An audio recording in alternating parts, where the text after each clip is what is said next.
Christ alone my hope is found. He is my light, my strength, my Bonjour frères et sœurs, nous sommes toujours dans le livre de Nombre, regardant justement pour mieux comprendre la Bible, des passages difficiles, mais aussi ceux qui ont des types et des images rattachés à Christ. Parce que toute la Bible nous parle de Christ. Et le chapitre 21 dans lequel nous sommes rendus nous parle abondamment de Christ avec le fameux serpent d'airain, une image de Christ sur la croix. Jésus lui-même va l'utiliser en disant il va être élevé comme le serpent est élevé. Mais c'est quoi cette histoire exactement donc? Bonne question.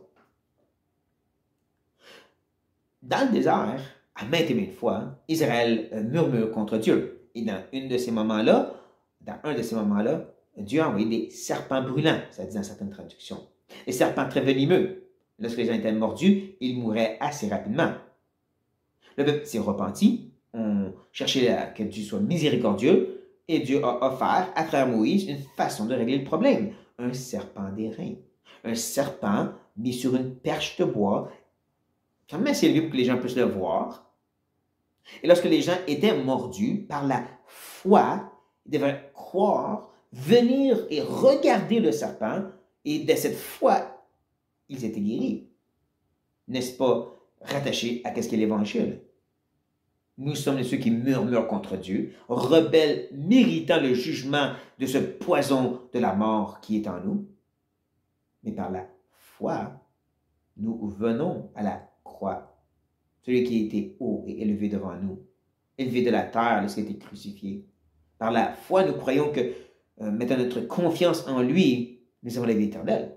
Que ce sacrifice était parfait et complet pour nous. C'est vraiment un acte de foi extraordinaire que le reste du monde ne comprend pas.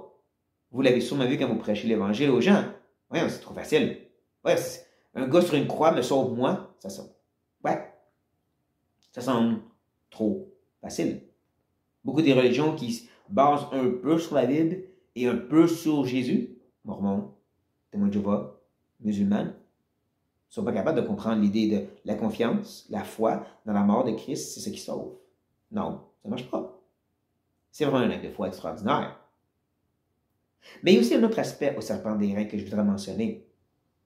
Nous apprenons un peu plus tard dans l'histoire, dans le règne de Ézéchias, ce roi de réformation, ce roi qui a ramené le peuple à Dieu, rebâti le temple, que le serpent d'airain est encore présent dans le pays d'Israël.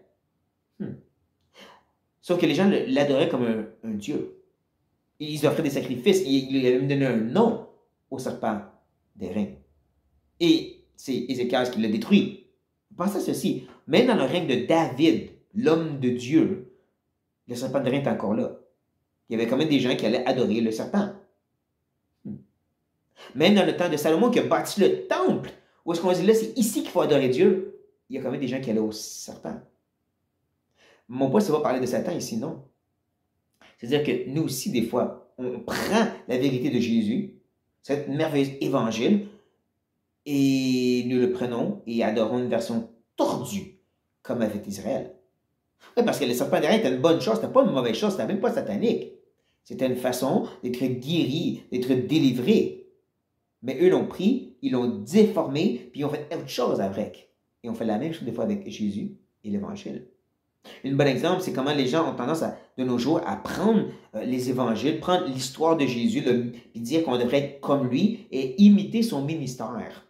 En d'autres mots, on devrait faire des guérisons, chasser des démons, puis on devrait aussi aider plein de gens, puis combattre l'injustice. C'était pas le ministère de Jésus. Quoi? Vous m'avez bien compris, ce n'était pas le ministère de Jésus. Le ministère du Seigneur Jésus était d'obéir au Père, de venir accomplir la mission du Père, de révéler Dieu, le Dieu invisible au monde, et d'être le sacrifice parfait à la croix.